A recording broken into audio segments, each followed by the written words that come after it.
সুপ্রিয় দর্শক, আসসালামু আলাইকুম। আপনাদের স্বাগত জানাচ্ছি কনসিল লিমিটেড আয়োজিত সরাসরি স্বাস্থ্য বিষয়ক অনুষ্ঠানে। বরাবরের মতোই এই অনুষ্ঠানের পুরোটা সময় জুড়ে আপনাদের সাথে থাকবো আমি ডক্টর কে মরিয়মাভা নিতুমণি। আমাদের আজকের এই সুন্দর অনুষ্ঠানটি স্পন্সর্ড করেছেন ইনসেপ্টা ফার্মাসিউটিক্যালস লিমিটেড এবং নলেজ পার্টনার হলো ফ্রেশফিল অ্যান্ড মক্সকুইন। করোনা একটি আতঙ্কের নাম। সারা বিশ্বে প্রায় 10 কোটির অধিক লোক করোনায় আক্রান্ত হয়েছে এবং 21 লক্ষেরও অধিক লোকের মৃত্যু হয়েছে। ইতিমধ্যে এই মহামারীকে প্রতিরোধ করার জন্য সারা বিশ্বে প্রায় 50টিরও অধিক দেশে ভ্যাকসিন কার্যক্রম শুরু হয়েছে। 27শে জানুয়ারি 2021 কুর্মিটোলা হাসপাতালে প্রথমবারের মতো আমাদের দেশে করোনা ভ্যাকসিনেশনের কার্যক্রম শুরু হয়। প্রথম দিনই বিভিন্ন পেশার 25 জনের অধিক মানুষকে এই টিকা দেয়া হয়েছে। এই সব সময়োপযোগী সার্বিক বিষয়কে সামনে রেখে আমাদের আজকের আলোচনার বিষয় নির্ধারিত হয়েছে করোনা ভ্যাকসিন ও বর্তমান প্রেক্ষাপট নিয়ে আপনার জিজ্ঞাসা। আজকের এই বিষয়ে আলোচনা করার জন্য আমাদের সাথে সংযুক্ত করেছি অত্যন্ত সম্মানিত একজন অতিথি, যিনি দীর্ঘদিন ধরে রিসার্চ সেক্টরে কাজ করে আসছেন। আমরা সবাই কম বেশি স্যারের সাথে পরিচিত। আজকের এই অনুষ্ঠানের মাধ্যমে আমি আরো একটিবার স্যারকে আপনাদের সাথে পরিচয় করিয়ে দিব। তিনি হলেন আমাদের সবার শ্রদ্ধেয় sir doctor Deepak Kumar Mitra, MBBS, Sher-e-Bangla medical college, MPS Harvard University, PhD John Hopkins University, professor and chairman, department of public health, North South University. Sir, আপনাকে স্বাগত জানাচ্ছি আমাদের আজকের অনুষ্ঠানে। Thank you. স্যার, আপনি কেমন আছেন? আমি ভালো আছি, আপনি ভালো আছেন? জি স্যার, আলহামদুলিল্লাহ ভালো আছি। স্যার, আজকে আমাদের আলোচনার বিষয় হচ্ছে করোনা ভ্যাকসিন ও বর্তমান প্রেক্ষাপট নিয়ে আপনার জিজ্ঞাসা। স্যার, দর্শকদের উদ্দেশ্যে বলছি, আপনাদের যদি এ বিষয়ে কোনো কিছু জানার থাকে, কোনো কিছু জিজ্ঞাসা থাকে, তাহলে আপনারা আমাদের ফেসবুক পেজের কমেন্ট সেকশনে গিয়ে জানাতে পারবেন। ধন্যবাদ। স্যার, আজকের যে বিষয়টা, এটা হচ্ছে সময় উপযোগী এবং খুবই গুরুত্বপূর্ণ বিষয় বর্তমান প্রেক্ষাপটে। স্যার, আমি শুরুতেই আপনার কাছে জানতে চাবো, ভ্যাকসিন বা টিকা বলতে আমরা কি বুঝি? ধন্যবাদ এবং দর্শকদেরকেও ধন্যবাদ জানাচ্ছি। ভ্যাকসিন বা টিকা, যেটা আমরা অনেকদিন থেকেই বিভিন্ন জীবাণুঘটিত রোগের বিরুদ্ধে আমরা এটাকে প্রতিরোধ করার জন্য ব্যবহার করে আসছি। আপনারা জানেন যে বাচ্চাদেরকে অনেক টিকা দেওয়া হয় এবং কোনো টিকা বড়দেরকেও দেওয়া হয়। সো ভ্যাকসিন হচ্ছে এমন একটা মানে এটা রোগ প্রতিরোধ করার জন্য ব্যবস্থা, যেটা শরীরের ভিতরে, মানুষের শরীরের ভিতরে যে রোগ বা জীবাণু দিয়ে কোনো একটা রোগ হয়, সেই রোগ বা জীবাণুরই এক ধরনের একটা অংশ শরীরে আমরা ভ্যাকসিন হিসাবে দিয়ে দেই, যাতে সে শরীরের মধ্যে, আমাদের মানুষের শরীরের ভিতরে ওই রোগের বিরুদ্ধে কিছু প্রতিরোধ ক্ষমতা, যেটাকে আমরা সাধারণত অ্যান্টিবডি বলি, সেই অ্যান্টিবডি তৈরি করে এবং ওই জীবাণুকে ধ্বংস করতে পারে, যাতে আর রোগ তৈরি হতে পারে না, অথবা রোগটার যে মারাত্মক অবস্থাও হতে পারে না। তো সেটাই হচ্ছে টিকা। এটা আমরা জানি যে আমাদের একটা সময় অনেক মারাত্মক রোগ ছিল, যেমন তার মধ্যে একটা উল্লেখ করার মতো যে গুটি বসন্ত। সেই গুটি বসন্ত রোগের বিরুদ্ধেই প্রথম পৃথিবীতে টিকা আবিষ্কার করা হয় এবং সেই রোগটাকে কিন্তু আমরা টিকার মাধ্যমে, সেটা অত্যন্ত ভয়াবহ এবং মারাত্মক রোগ ছিল এক সময়, এখন তো সেটা দেখা যায় না। তার কারণ হচ্ছে টিকার মাধ্যমে সেই রোগটাকে সারা পৃথিবী থেকে সম্পূর্ণ নির্মূল করা হয়েছে। জি স্যার, অসংখ্য ধন্যবাদ স্যার খুব সুন্দরভাবে বলার জন্য। স্যার, আসলে টিকা বা এই ভ্যাকসিনেশনটা যে এটা কি নিরাপদ সবার জন্য? টিকা এটা এমন ভাবে তৈরি করা হয় যাতে যাদেরকে আমরা মানুষের শরীরে যখন দেওয়ার আগে এটা নিশ্চিত করা হয় বিভিন্ন বৈজ্ঞানিক গবেষণার মাধ্যমে, যে যাতে এটা মানুষের শরীরের জন্য নিরাপদ হয়। কারণ আমরা এই ক্ষেত্রে আমি একটু বলে রাখি যে সাধারণত বিভিন্নভাবে ভ্যাকসিন তৈরি করা হয়। এটার একটা, আমরা জানি যে যেকোনো রোগ বা জীবাণুর, যে ব্যাকটেরিয়া বা ভাইরাস যেগুলোকে আমরা রোগ জীবাণু বলি, সেটা সাধারণত আমাদের শরীরের নিজস্ব অংশ না, সেটা বাইরে থেকে আমাদের শরীরের ভিতরে প্রবেশ করে এবং তার সাধারণত সে দুটা কাজ করতে পারে। একটা হচ্ছে রোগ তৈরি করা, যেটা যার জন্য আমরা রোগটা শরীরের ভিতরে হয়, আরেকটা কাজ করে, যেহেতু সে বাইরের কোনো একটা জীবাণু শরীরের ভিতরে ঢুকে, সেটা শরীর সাধারণত আমাদের শরীরে এমন কিছু মেকানিজম আছে বা ব্যবস্থা আছে, তাকে গ্রহণ করতে চায় না। তার বিরুদ্ধে সে যুদ্ধ ঘোষণা করার মতো যুদ্ধ ঘোষণা করে এবং সে অ্যান্টিবডি তৈরি করে। তো সুতরাং প্রত্যেকটা রোগ এবং রোগ জীবাণুর ২ টা অংশ থাকে। একটা হচ্ছে ২ টা রোল থাকে। একটা হচ্ছে রোগ তৈরি করা, আরেকটা হচ্ছে তার নিজের বিরুদ্ধেই রোগ প্রতিরোধ ক্ষমতা তৈরি করা আমাদের শরীরের ভিতরে। কিন্তু যখন আমরা এটা টিকা আকারে দেই, আপনি বুঝতেই পারছেন, যেহেতু আমরা রোগ তৈরি করার জন্য দেই না, সেই অংশটাকে আমরা আ আম পৃথক করে শুধুমাত্র অ্যান্টিবডি তৈরি করার অংশটাকেই দেওয়া হয়, অথবা ওরকম কোনো একটা অংশ দেওয়া হয়, যেটা মানুষের শরীরের জন্য সম্পূর্ণ নিরাপদ। আ এবং সেটা অনেকভাবে বিভিন্ন স্টেজে এটা টেস্ট করে গবেষণা করে তারপরে যখন নিশ্চিত হওয়া যায়, তখনই এটা মানুষের শরীরে দেওয়ার জন্য যে অনুমোদন দেওয়া হয় বিভিন্ন সংস্থার মাধ্যমে। এবং তার আগে আমরা এটা সাধারণত দেই না। সুতরাং আমরা বলতে পারি যে ভ্যাকসিন দেওয়ার জন্য আ পাওয়া যাবে, যেটা এখন যেকোনো রোগের বিরুদ্ধে, সেটা মানুষের শরীরের জন্য সম্পূর্ণ নিরাপদ। জি, স্যার অসংখ্য ধন্যবাদ খুব সহজভাবে বুঝিয়ে বলার জন্য।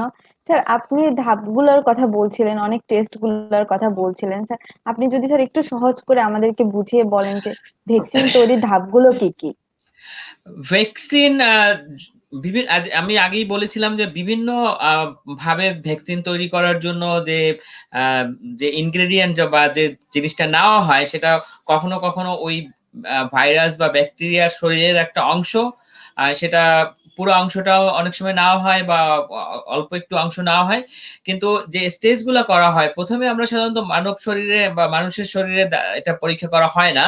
আ সেটা মানব শরীরে পরীক্ষা করার আগে সাধারণত কোনো জীবজন্তুর মধ্যে এটা পরীক্ষা করে দেখা হয় যে এটা কিরকম ভাবে কাজ করে, এবং এটা রোগ তৈরি করার ক্ষমতাটা যাতে না থাকে, এবং যেটা অ্যান্টিবডি তৈরি করার ক্ষমতাটা যাতে থাকে, সেগুলো সব একটা জীবজন্তুর মধ্যে বিভিন্ন ধরনের, আপনারা জানেন যে ইঁদুর বা গিনি পিগ, খরগোশ, এই ধরনের জীবজন্তুর মধ্যে পরীক্ষা করে দেখা হয়।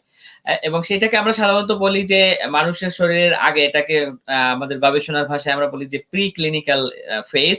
এবং সেখানে যদি দেখা যায় যে এটার একটা সম্ভাবনা আছে, এবং মানুষের শরীরে প্রবেশ করার মতো, মানে তার একটা উপযোগিতা প্রমাণিত হয়, তখন এটা মানুষের শরীরে দেওয়া হয়। এবং সেখানেও অনেকগুলা স্টেজে করা হয়। এটা সাধারণত ফেজ 1 বা প্রাথমিক পর্যায়ে একবার করা হয়, ২য় পর্যায়ে করা হয়, এবং ৩য় পর্যায়ে, এবং অনেক সময় ৪র্থ পর্যায়েও করা হয়। ১ম পর্যায়ে দেখা হয় যে এই ভ্যাকসিনের যে ওষুধটা আমরা তৈরি করছি, সেটা মানুষের শরীরের জন্য সম্পূর্ণ নিরাপদ কিনা, সেটা ১ম পর্যায়ে আমরা দেখি। এবং এটা যদি নিরাপত্তা পর্যায়ে যদি সে মানে উত্তীর্ণ না হয়, তাহলে সে আর ২য় পর্যায়ে যায় না।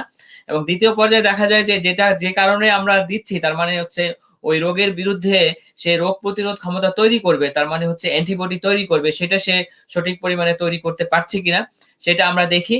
এটা সাধারণত ১ম পর্যায়ে এবং ২য় পর্যায়ে। সুতরাং অনেক বেশি সংখ্যক লোকের মধ্যে পরীক্ষা করা হয় না। এটা অত্যন্ত নিয়ন্ত্রিতভাবে করা হয়, যাতে কোন রকম যদি কোন সমস্যা দেখা দেয়, সেটা যেন কন্ট্রোল করা যায় বা নিয়ন্ত্রণ করা যায়। এবং ৩য় পর্যায়ে, যেটাকে আমরা 3rd ফেজ বলি, সেখানে অনেক মানুষের মধ্যে যখন এই আ নিরাপত্তাটাও নিশ্চিত হয় এবং এটার কার্যকারিতাও প্রমাণিত হয়, তখন অনেক লোকের মধ্যে দিয়ে দেখা হয় যে আসলে মানে সাধারণ মানুষের মধ্যে যদি দেওয়া হয়, তাহলে এটা কতটা কার্যকরী। কারণ ১ম দিকে ২য় পর্যায়ে এবং ১ম পর্যায়ের কার্যকারিতাটা আমরা দেখি কিছুটা নিয়ন্ত্রিত ল্যাবরেটরির মধ্যে পরীক্ষা আ আগারে যেরকম দেখা হয় সেরকম। কিন্তু সাধারণ স্বাভাবিক জীবন যাপনের মাধ্যমে যখন আমরা দেই, সেটা হচ্ছে ৩য় পর্যায়। এবং ৩য় পর্যায়ে সাধারণত হাজার, হাজার মানুষের মধ্যে দিয়ে দেখা হয়। ইউজুয়ালি যেটা করা হয় যে একটা গ্রুপের মধ্যে ভ্যাকসিন দেওয়া হয়, আর অর্ধেক মানুষের মধ্যে ভ্যাকসিন দেওয়া হয় না। এবং সেক্ষেত্রে আমরা দেখি যে কার্যকারিতা কতটুকু, এবং সেটা কতটা আ কার্যকরী হয়, এবং কোন ধরনের আ আ সাইড ইফেক্ট বা পার্শ্ব প্রতিক্রিয়া দেখা হয় কিনা। এই ৩য় পর্যায়ে যখন সে উত্তীর্ণ হয় যে তার কোনো পার্শ্ব প্রতিক্রিয়াও নাই অনেক লোকের ভিতরে দেওয়ার পরে, এবং সে যে কারণে আমরা দিচ্ছি সেই রোগটাকেও সে প্রতিরোধ করতে পারছে, তখনই এইটা সাধারণ মানুষের জন্য গবেষণার বাইরে উন্মুক্ত করে দেওয়া হয়। তার আগে না। সুতরাং আমরা এই পর্যায়ক্রমে আমরা এটাকে ডেভেলপ করা হয়। সায়েন্টিস্টরা বা বিজ্ঞানীরা এভাবেই তৈরি করেন আরকি। স্যার অসংখ্য ধন্যবাদ। স্যার স্যার, আমাদের তো করোনা ভাইরাস চলে এসেছে আমাদের দেশে স্যার, এই করোনা ভাইরাসটা নিয়ে যদি স্যার আপনি কিছু বলেন। আম করোনা ভাইরাস তো প্রায় ১ বছরের কাছাকাছি হয়ে গেল বা বেশিই হয়ে গেল। মানে বর্ষপূর্তি বলা যায় আরকি। সো আমরা করোনা ভাইরাস আপনারা জানেন যে এটা যখন ১ম গত বছর বা তার আগেও ডিসেম্বর মাসে ১ম যখন এসেছিল, জানুয়ারি মাসে মোটামুটি এটা বিভিন্ন আ চীনের বাইরেও ছড়ানো শুরু করে। তখন এটা একটা নতুন ধরনের ভাইরাস ছিল। এটা সম্পর্কে অনেক কিছু জানা তখন যায়নি। কিন্তু এই গত ১ বছরের ভিতরে অনেক কিছুই আমরা জানতে পেরেছি এবং এর বিরুদ্ধে টিকা বা ভ্যাকসিন অন্যান্য আ যে প্রতিরোধ যে বিষয় আ আ কোন প্রক্রিয়ায় এটাকে আমরা প্রতিরোধ করতে পারি সেগুলো আমরা জেনেছি।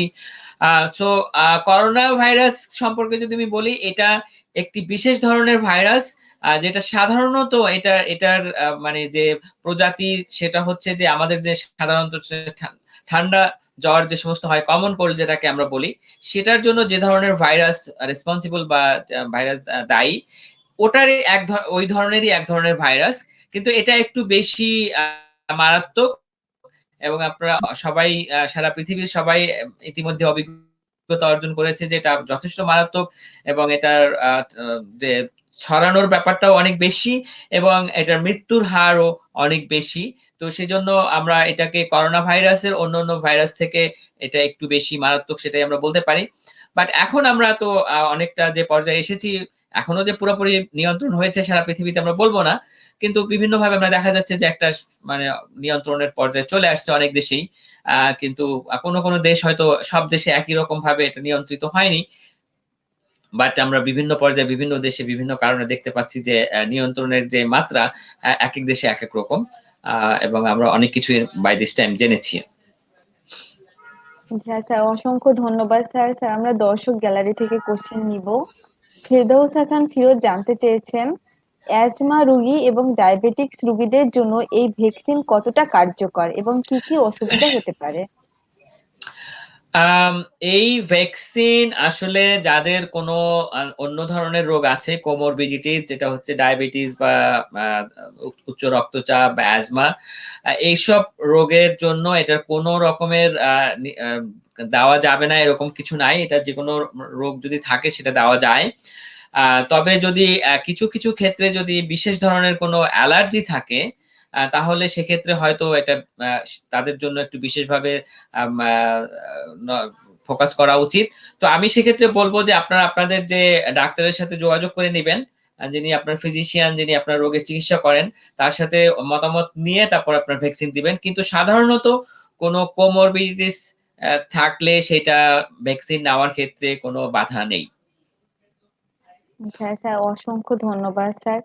স্যার, আরেকটা বিষয় জানতে চাবো যে স্যার, হচ্ছে যে অনেকেই বলে যে ভ্যাকসিন দেয়া মূলত হচ্ছে হার্ড ইমিউনিটি ক্রিয়েট করা। স্যার, এই হার্ড ইমিউনিটি নিয়ে যদি স্যার মেডিকেল সায়েন্সের আলোকে স্যার কিছু বলেন সহজ করে। আম ভ্যাকসিনের জন্য হ্যাঁ, হার্ড ইমিউনিটির ব্যাপারটা হচ্ছে আমি একটু হার্ড ইমিউনিটির কনসেপ্টটা আগে বলি।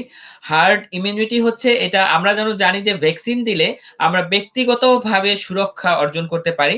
তার মানে আমি যদি এক্সাম্পল দেই, আমি যদি আজকে ভ্যাকসিন নেই, তাহলে সেই ভ্যাকসিনের কার্যকারিতার জন্য আমার হয়তো রোগ হওয়ার সম্ভাবনা অনেকটা কমে যাবে। আমি করোনা বা যেকোনো রোগকে আমি প্রতিরোধ করতে পারবো। সেটা হচ্ছে আমার ব্যক্তি পর্যায়ে। আমি যাকেই ভ্যাকসিন দিব, সেই এটা থেকে কিছুটা মুক্ত মানে যতটা মুক্ত থাকার কথা সে মুক্ত থাকবে। কিন্তু হার্ড ইমিউনিটিটা কিন্তু ব্যক্তি পর্যায়ের সুরক্ষা না। এটা হচ্ছে এন্টায়ার মানে সমগ্র জনসংখ্যার মধ্যে এটা কাজ করে। সো আমরা যদি বলি যে যেহেতু সাধারণত এই ধরনের রোগ একজনের ব্যক্তি থেকে ব্যক্তির মধ্যে ছড়ায়। এটা অন্য কোনো ভাবে ছড়ানোর কোনো সুযোগ নাই। অন্য কোনো আমাদের যেমন মশা-মাছি যেরকম সেরকম কিছু নাই। অন্য কোনো ভেক্টর নাই। আ সেজন্য শুধুমাত্র একজন মানুষ রোগী তার থেকে আরেকজন সুস্থ রোগীর মধ্যে ছড়ায়। তো সেক্ষেত্রে কোনো একটা জনসংখ্যার মধ্যে, কোনো একটা বিশেষ জনসংখ্যার মধ্যে যদি একটা নির্দিষ্ট সংখ্যক বা ধরেন আপনি 70% 80% লোকজনকে যদি আম সুরক্ষিত করা যায় ভ্যাকসিন দিয়ে, তাহলে বাকি যে 20% বা 30% যাদের এখনো ভ্যাকসিন দেওয়া হয়নি, তারা যেহেতু ওই জনসংখ্যার মধ্যেই তারা বাস করছে, তাদের মধ্যে এই রোগটা ট্রান্সমিশন হবে না। সেইজন্য বলা হয় যে হার্ড মানে হচ্ছে এখানে মানে একটা দল মানুষ হিসাবে আমরা সবাই একটা একটা দুই দলের মধ্যে থাকি, তাহলে তার মধ্যে বেশি সংখ্যক লোক যদি ভ্যাকসিনের আওতায় আসে, তাহলে আমরা হার্ড ইমিউনিটি অর্জন করতে পারি। তার মানে যারা এখনো ব্যক্তি পর্যায়ে ভ্যাকসিন পায়নি, তাদেরও এই রোগটা হবে না। কিন্তু এখানে এক্ষেত্রে আমরা একটা বলি যে করোনা ভাইরাসের ভ্যাকসিন কিন্তু আপনারা জানেন যে এটা সারা পৃথিবীর লোকদের জন্যই দরকার। এটার সাপ্লাই কিন্তু ওইভাবে অনেক বেশি আমরা কিন্তু অল্প সময়ের মধ্যে পাবো না। এটা স্টেজ বাই স্টেজ আসবে। সুতরাং এই মুহূর্তে বিভিন্ন দেশে যে ভ্যাকসিনটা দেওয়া হচ্ছে, তার কিন্তু পারপাস বা উদ্দেশ্য কিন্তু হার্ড ইমিউনিটি অর্জন করা না। এটার উদ্দেশ্য হচ্ছে যে যারা উচ্চ ঝুঁকিপূর্ণ অবস্থায় যারা আছে, যাদের ঝুঁকি অনেক বেশি, তাদেরকে আমরা ব্যক্তি সুরক্ষা দেওয়ার জন্য এখন ভ্যাকসিনটা দিচ্ছি। যেহেতু অনেক বেশি ভ্যাকসিন যদি আমাদের কাছে না আসে, তাহলে আমরা হার্ড ইমিউনিটির দিকে যেতে পারবো না। সুতরাং যতক্ষণ পর্যন্ত আমরা একটা দেশের 70-80% বা মিনিমাম লোকে ভ্যাকসিনের আওতায় আনতে না পারবো, ততক্ষণ পর্যন্ত কিন্তু আমরা ওই হার্ড ইমিউনিটির সুবিধাটা পাবো না। তো সেটাও আমাদের মাথায় রাখতে হবে। হ্যাঁ স্যার, অসংখ্য ধন্যবাদ স্যার। স্যার, ফাহমিদা আক্তার জানতে চেয়েছেন, তাহলে আমরা সবাই কি নির্ভয়ে করোনা ভ্যাকসিন নিতে পারি? অবশ্যই আমরা নির্ভয়ে করোনা ভ্যাকসিন নিতে পারি এবং আমাদের নেওয়া উচিত। তার কারণ হচ্ছে যে আপনারা জানেন যে এই ভাইরাসের যে তাণ্ডব আমরা গত ১ বছর ধরে লক্ষ্য করেছি এবং বিজ্ঞানীরা অনেক দিনরাত পরিশ্রম করে ভ্যাকসিন তৈরি করেছে। আ এবং আপনারা জানেন যে সবগুলো ভ্যাকসিনই যে এখন পর্যন্ত দেওয়ার মতো উপযুক্ত হয়েছে তা না। মাত্র হাতে গোনা কয়েকটা ভ্যাকসিন দেওয়া যাচ্ছে। তো তার মধ্যে যতটুকু ভ্যাকসিন আমরা যেকোনো দেশ যারা পেয়েছে, সেটার সর্বোচ্চ ব্যবস্থা করা উচিত। সর্বোচ্চ ব্যবহার না করলে আমরা কিন্তু এটার সুফল পাচ্ছি না। সুতরাং আমাদের সবারই যারা এখন পর্যন্ত যাদের এলিজিবিলিটি আছে, যারা এলিজিবল, যারা উচ্চ ঝুঁকিপূর্ণ অবস্থায় যাদেরকে চিহ্নিত করা হয়েছে অগ্রাধিকার ভিত্তিতে, তাদের সবার উচিত আমি বলব যে ভ্যাকসিন নেওয়া এবং আমরা এরকম অল্প, অল্প করে ভ্যাকসিন নিতেই কিন্তু আমরা একসময় হার্ড ইমিউনিটি অর্জন করব। আমাদের দেশের মধ্যে হার্ড ইমিউনিটি অর্জন করব এবং একসময় সারা পৃথিবীর মধ্যে হার্ড ইমিউনিটি অর্জন করব এবং তারপরে আপনারা যারা মানে একটু পুরোনো জেনারেশনের লোক, তারা জানেন যে স্মল পক্স বা গুটি বসন্তের মতো করোনা ভাইরাসকেও আমরা পৃথিবী থেকে একদম পুরোপুরি ধ্বংস করতে পারবো। ভ্যাকসিন ছাড়া অন্য কোনোভাবে এরকম একটা রোগকে সারা পৃথিবী থেকে ধ্বংস করার বা নির্মূল করার আর কোনো ওয়ে নাই। সুতরাং ভ্যাকসিন না নেওয়ার তো কোনো প্রশ্নই ওঠে না। জি স্যার, স্যার অসংখ্য ধন্যবাদ স্যার। স্যার, মাহিউদ্দিন মাহমুদ আপনার কাছে জানতে চেয়েছেন, গভর্নমেন্ট যে ভ্যাকসিন গুলো ইন্ডিয়া থেকে এনেছে তা কতটুকু ইউজফুল? আহ, বাংলাদেশ গভর্নমেন্ট যে ইন্ডিয়া থেকে যে ভ্যাকসিন এনেছে, এটা হচ্ছে আপনারা জানেন যে এই ভ্যাকসিনটা কিন্তু আসলে আবিষ্কার ইন্ডিয়া করেনি। এই ভ্যাকসিনটা আবিষ্কার করেছে প্রথম করোনা ভাইরাসের ভ্যাকসিনের যে উদ্যোগ ছিল, অক্সফোর্ড ইউনিভার্সিটি আর বিজ্ঞানীরা এই ভ্যাকসিনটা আবিষ্কার করেছে এবং তারা ইউরোপের আরেকটা ফার্মাসিউটিক্যাল কোম্পানির সাথে প্রোডাকশনের জন্য তারা মানে যুক্ত হয়েছে, যেটা অ্যাস্ট্রাজেনেকা আমরা। সুতরাং এটার মানে বেসিক্যালি এই ভ্যাকসিনটার ডিসকভার করেছে বা আবিষ্কার করেছে অক্সফোর্ডের বিজ্ঞানীরা। তার নামও অনেকে জানেন যে সারা গিলবার্ট, তার নাম যেহেতু অনেক পরিচিত সারা পৃথিবীতে। ইন্ডিয়ার রোল এখানে ছিল হচ্ছে এই পার্টিকুলার এই ভ্যাকসিনের জন্য ভারতের রোল হচ্ছে শুধুমাত্র প্রোডাকশন করা। যেমন মনে করেন আমরা ফার্মাসিউটিক্যাল কোম্পানি, আমাদের দেশে ফার্মাসিউটিক্যাল কোম্পানি কিন্তু অনেক উন্নত, কিন্তু সত্যিকার অর্থে কিন্তু আমরা কোনো ওষুধ কিন্তু আবিষ্কার করি না। আমাদের দেশে কিন্তু কোনো ওষুধ আবিষ্কার হয় না। বাইরের কোনো কোম্পানি আবিষ্কার করে, তারপরে আমাদের দেশের একটা ফার্মাসিউটিক্যাল কোম্পানি সেই ওষুধটা রিপ্রোডিউস করে বা এখানকার ফ্যাক্টরিতে তৈরি করে। এই যে ভ্যাকসিনটা, যেটা কোভিশিল্ড ভ্যাকসিন বাংলাদেশ যেটা এনেছে, এটা কিন্তু আবিষ্কার করেছে অক্সফোর্ডের বিজ্ঞানীরা এবং ভারতের সিরাম ইনস্টিটিউট এটা শুধুমাত্র বাংলাদেশের বা ভারতের বা অন্য যে কোনো ফার্মাসিউটিক্যাল কোম্পানির মতো তারা এখানে তৈরি করছে। সুতরাং এখানে ভারতের কিন্তু আর কোনো রোল নাই। সমস্ত প্রোটোকল বা এটার গাইডলাইন এবং এটার যে কোয়ালিটি কন্ট্রোল, এভরিথিং কিন্তু মানে স্ট্যান্ডার্ডাইজড এবং গাইডেড বাই অক্সফোর্ড যারা সায়েন্টিস্ট তারা। সুতরাং এখানে ইন্ডিয়ার ভ্যাকসিন আমরা বলতে পারবো না, অন্তত পার্টিকুলারলি এই ভ্যাকসিনটার ক্ষেত্রে। জি স্যার, স্যার অসংখ্য ধন্যবাদ স্যার। স্যার, শারমিন আক্তার পাখি জানতে চেয়েছেন, করোনা টিকা নেয়ার পর কি কি পার্শ্ব প্রতিক্রিয়া দেখা দিতে পারে? করোনা ভ্যাকসিন নেওয়ার জন্য আমি আগেই বলছিলাম যে যে কোনো ভ্যাকসিনের জন্য সাধারণত কোনো মানে মারাত্মক কোনো পার্শ্ব প্রতিক্রিয়া তো হয় না, সেটা আগে থেকেই দেখা দেখা হয়। যদি কোনো ভ্যাকসিনের যেটা উদ্যোগ এরকম যদি দেখা যায়, এটাকে সাধারণত আমরা বলি যে ভ্যাকসিন ক্যান্ডিডেট। যদি কোনো দেখা যায় যে কোনো রকমের বড় ধরনের কোনো মারাত্মক পার্শ্ব প্রতিক্রিয়া আছে, সেটা পরিত্যাগ করা হয়, সেই ইনিশিয়েটিভ উদ্যোগটাকেই মানে বন্ধ করে দেওয়া হয়। এবং করোনার ক্ষেত্রেও কিন্তু অনেকগুলা উদ্যোগ কিন্তু বন্ধ হয়ে গেছে।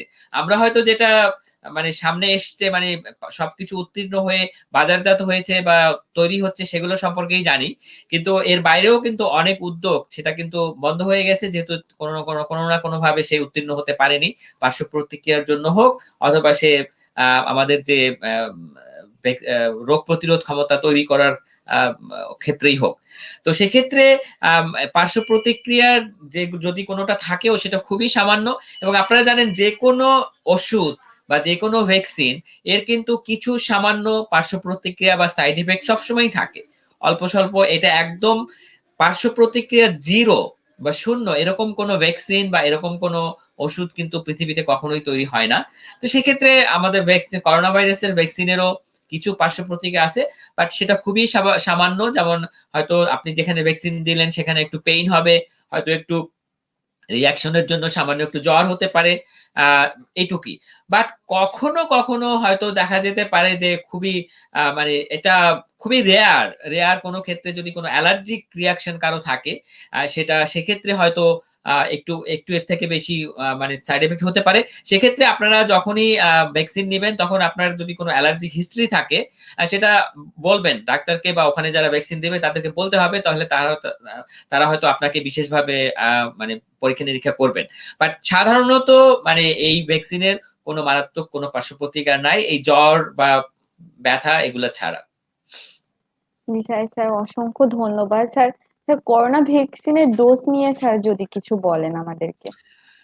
আ করোনা ভ্যাকসিনের ডোজ সাধারণত আমরা জানি যে করোনা ভ্যাকসিনের মানে একটা ডোজ দিলে পুরোপুরি রোগ প্রতিরোধ ক্ষমতা তৈরি হয় না।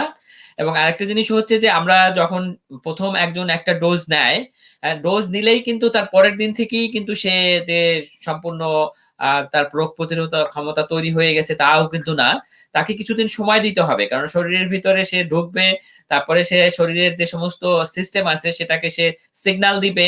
সিগনাল দিয়ে বলবে যে আমি বাইরে থেকে আসছি, আমার বিরুদ্ধে তোমরা অ্যান্টিবডি তৈরি করো, রোগ প্রতিরোধ ক্ষমতার জন্য জিনিস তৈরি করো। এটার জন্য শরীরকে কিছু সময় দিতে হবে, হিউম্যান বডিকে। সেটা করতে প্রায় ১০-১২ দিন, ২ সপ্তাহের মতো লেগে যায়। সুতরাং ১ম কথা হচ্ছে ফার্স্ট ডোজ দেওয়ার পরে কোন রকমের মানে কার্যকারিতা পাওয়ার আগে ১০-১২ দিন সময় চলে যায়। তারপরে সে কিছুটা মানে রোগ প্রতিরোধ ক্ষমতা তৈরি করে, এবং এই রোগ প্রতিরোধ ক্ষমতা যেটা আমরা বলছিলাম যে একটা মাত্র ডোজ দিলে পুরোপুরি সবাই কিন্তু এই রোগ প্রতিরোধ ক্ষমতা ডেভেলপ করে না। কারো করে, কারো করে না। সেজন্য আমরা সেকেন্ড আরেকটা ডোজ দিতে হয়। তো সেকেন্ড ডোজ দেওয়ার ক্ষেত্রে আ এটা কতদিন পরে দেওয়া হবে, এটা আ বিভিন্ন ভ্যাকসিনের ক্ষেত্রে বিভিন্ন রকম হয়। আমরা সাধারণত বাচ্চাদের টিকার ক্ষেত্রে সবাই জানি যে ছোট বাচ্চাদের যে টিকাগুলো দেওয়া হয় সেটা সাধারণত আমরা ২৮ দিন পরে বা ১ মাস পরে ১ম ডোজ দেওয়ার পরে ২য় ডোজ দেই। করোনা ভাইরাসের ভ্যাকসিনের ক্ষেত্রে সাধারণত এটা যেটা পরীক্ষা করা হয়েছে, সেই পরীক্ষার ক্ষেত্রে দেখা গিয়েছে যে এটা কমপক্ষে ৩ উইকস পরে সেকেন্ড ডোজ দিতে হবে। মানে 21 ডেজ। ১ম ডোজ দেওয়ার পরে 21 ডেজ পরে দিতে হবে। বাট সেটা একদমই যে আপনাকে কাটায় 21 ডেজ পরে দিতে হবে তা না। আপনি এর বেশিও দিতে পারেন। এটার সেকেন্ড ডোজটা হয়তো ৪ সপ্তাহ, ৬ সপ্তাহ পর্যন্ত দেওয়া যায়। ইভেন এর থেকেও বেশি দেওয়া যায়। মানে খুব মানে ফার্স্ট ডোজ এবং সেকেন্ড ডোজের মধ্যে পার্থক্যটা বা ইন্টারভ্যালটা বেশি হলে খুব একটা সমস্যা হয় না। তো এটা দেখা গেছে যে যতটা গবেষণা হয়েছে বিভিন্ন দেশে, তাতে দেখা গেছে যে এটা প্রায় 14 উইকস পর্যন্ত অপেক্ষা করা যায় সেকেন্ড ডোজ দেওয়ার জন্য। তো এখন একেকটা দেশে কোন দেশে হয়তো ৩ সপ্তাহ পরে দিচ্ছে, কেউ হয়তো 6 উইকস পরে দিচ্ছে, কেউ হয়তো 8 উইকস পরে দিচ্ছে। সুতরাং এই সেকেন্ড ডোজ দেওয়ার যে ইন্টারভ্যাল, এটা নিয়ে অনেক চিন্তা করার কিছু নাই। এটা অনেক ভেরি করে, এবং একেক দেশ বিভিন্ন কারণে সাপ্লাই এর জন্য অনেক সময় হয়তো দেরি করে। সুতরাং এটা আ তেমন সমস্যা না। কিন্তু একটা জিনিস মনে রাখতে হবে যে ১ ডোজ দেওয়াই সাফিসিয়েন্ট না। ১ম ডোজ দেওয়ার পরে আম আ এট মিনিমাম 21 ডেজ বা ৩ উইকস ৪ উইকস পরে আরেকটা সেকেন্ড ডোজ দিতে হবে। তা না হলে কিন্তু সম্পূর্ণ রোগ প্রতিরোধ ক্ষমতা তৈরি হবে না। জি স্যার, স্যার অসংখ্য ধন্যবাদ স্যার। দর্শকদের উদ্দেশ্যে বলছি, আমাদের আজকের আলোচনার বিষয় নির্ধারিত হয়েছে করোনা ভ্যাকসিন ও বর্তমান প্রেক্ষাপট নিয়ে আপনার জিজ্ঞাসা। আর এ বিষয়ে আমাদের সাথে সংযুক্ত করেছি অত্যন্ত সম্মানিত একজন অতিথি। তিনি হলেন আমাদের সবার শ্রদ্ধেয় স্যার ডক্টর অধ্যাপক দীপক কুমার মিত্র। আপনাদের এই বিষয়ে যদি কোনো জিজ্ঞাসা থাকে, কোনো কিছু জানার থাকে, তাহলে আপনারা আমাদের ফেসবুক পেজের কমেন্ট সেকশনের মাধ্যমে জানাতে পারবেন। ধন্যবাদ। স্যার, বলা হয় যে এই করোনা ভাইরাসের আওতায়, ভ্যাকসিনেশনের আওতায় শিশু এবং বয়স্কদের আনা হচ্ছে না। স্যার, এই ব্যাপারটা নিয়ে স্যার যদি দর্শকদের উদ্দেশ্যে বলেন। আম এই ভ্যাকসিন আসলে যখন এটা ট্রায়াল দেওয়া হয়েছে, আমি বলেছিলাম যে ৩য় পর্যায়ে বা 3rd ফেজ ৩য় ধাপের যে ট্রায়াল দেওয়া হয়েছে, সেখানে যে বয়সের মানুষজনকে মানে সংযুক্ত করা হয়েছে, তারা ছিল সাধারণত একটু বয়স্ক। তারা মানে ১৮ বছরের উপরে। ১৮ বছরের নিচে কোনো শিশুদের এই টিকার ট্রায়ালে অংশগ্রহণ করানো হয়নি এর আগে। সুতরাং আপনারা জানেন যে বিজ্ঞান আসলে প্রমাণ ছাড়া কোনো কিছু বলে না। সেজন্য ১৮ বছরের এখন পর্যন্ত যে ভ্যাকসিন এভেইলেবল আছে, এটা সাধারণত ১৮ বছরের নিচে কোনো আ শিশুদের বা দেওয়ার জন্য এখনো রিকমেন্ড করা হয়নি। তবে আ মানে ভালো কথা হচ্ছে যে এটার ট্রায়াল চলছে। ছোটদের ট্রায়াল করতে হবে, কারণ তাদেরও তো ভ্যাকসিন দিতে হবে। কারণ আমরা নির্মূল করতে চাইলে সবাইকেই ভ্যাকসিন দিতে হবে। কাউকে ভ্যাকসিনের আওতার বাইরে রাখা যাবে না। সুতরাং তাদের জন্য আলাদা ট্রায়াল চলছে। আরেকটা বয়সের ক্ষেত্রে আসলে ওরকম মানে যারা বয়স্ক তাদেরকেও দেওয়া যাবে, এবং যারা ভ্যাকসিনের যে ট্রায়ালে বয়স্কদেরকেও অন্তর্ভুক্ত করা হয়েছে। তো বয়স্কদের ভ্যাকসিন দেওয়ার ক্ষেত্রে এখন পর্যন্ত কোনো মানে বারণ নেই। এবং সাধারণত আপনারা জানেন যে যে সাধারণত উন্নত দেশগুলাতে তারা কিন্তু বয়স্কদের দিচ্ছে। এল্ডারলি পপুলেশনকে দিচ্ছে। আমাদের দেশেও কিন্তু বয়স্কদেরকেই প্রায়োরিটি অনুযায়ী দেওয়া হচ্ছে। সুতরাং বয়স্কদের দিতে কোনো সমস্যা নাই। কিন্তু তারা ট্রায়ালের ভিতরে ছিলেন। ট্রায়ালের বাইরে আর এক ধরনের মানে পপুলেশন আছে যারা ছিল প্রেগন্যান্ট। সো প্রেগন্যান্ট উইমেন দেরকেও আসলে আ ট্রায়ালের মধ্যে আনা হয়নি। সুতরাং এই মুহূর্তে যারা প্রেগন্যান্ট তাদেরকেও এই ভ্যাকসিন রিকমেন্ড করা হচ্ছে না। যেহেতু তারা ট্রায়ালের ভিতরে ছিল না। কিন্তু তাদের কোন রকম সমস্যা হবে কিনা সেটা জানা যায়নি। তবে যারা বুকের দুধ খাওয়াচ্ছেন যে সমস্ত মায়েরা, তারা ইচ্ছা করলে তারা যেমন ল্যাকটেটিং মাদার্স বা বলি আমরা যে বুকের দুধ খাওয়াচ্ছেন, তারা যদি কোনো কারণে আ দিতে চান মানে ইয়াং ইউজুয়ালি সাধারণত তারা ইয়াং বয়সের মায়েরাই হবেন। তারা যদি কোনো প্রায়োরিটি গ্রুপে পড়েন, যেমন মনে করেন ফ্রন্ট লাইন ফিজিশিয়ান বা পুলিশ মানে আইন শৃঙ্খলা বাহিনীর লোকজন, তারা ইচ্ছা করলে দিতে পারেন। মানে ল্যাকটেটিং মাদার্স তারা দিতে পারেন। কিন্তু প্রেগন্যান্ট মাদারদের জন্য এখনই রিকমেন্ড করা হচ্ছে না। জি স্যার, স্যার অসংখ্য ধন্যবাদ স্যার। স্যার, আপনি বলছিলেন ফ্রন্ট লাইন ফাইটার্সদের কথা, ডক্টরদের কথা। স্যার, এরা তো ডক্টররা সাধারণত স্যার সারাদিন বা অফিসে কাজ করে দেন রাতে বাসায় যায়।